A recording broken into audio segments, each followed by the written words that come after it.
இன்றைக்கி பீட்ரூட் வச்சு ஹெல்த்தியான தோசை எப்படி செய்கிறதுன்னு பார்க்கலாம். ஒரு பீட்ரூட் எடுத்திருக்கேன்.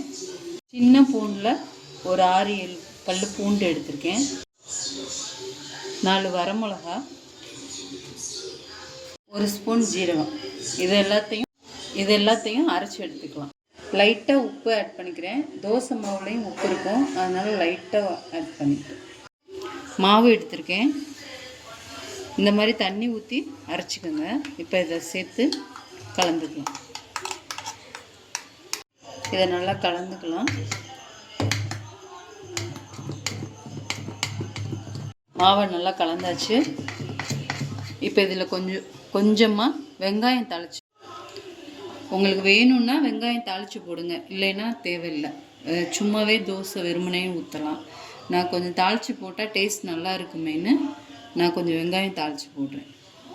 எண்ணெய் சூடாகிக்கட்டும். எண்ணெய் காஞ்சிச்சு. இப்போ வெங்காயத்தை போட்டு தாளிச்சு.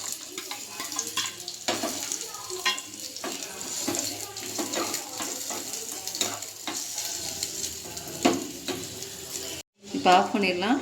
ஆஃப் பண்ணிவிட்டு இதை மாவில் அப்படியே சேர்த்து கலந்துக்கலாம்.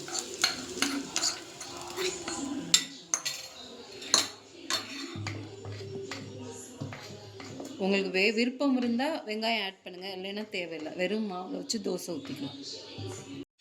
கல் காஞ்சிச்சு. இப்போ எண்ணெய் தடவிக்கிறேன்.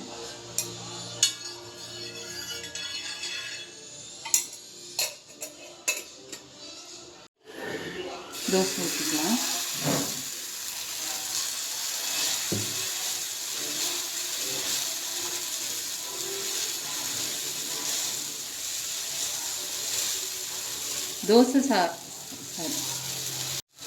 பீட்ரூட் சாப்பிடாதவங்களுக்கு இந்த மாதிரி தோசை செஞ்சு கொடுங்க, கட்டாயம் சாப்பிடுவாங்க.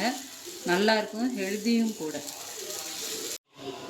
தோசையை திருப்பி போட்டுக்கலாம்.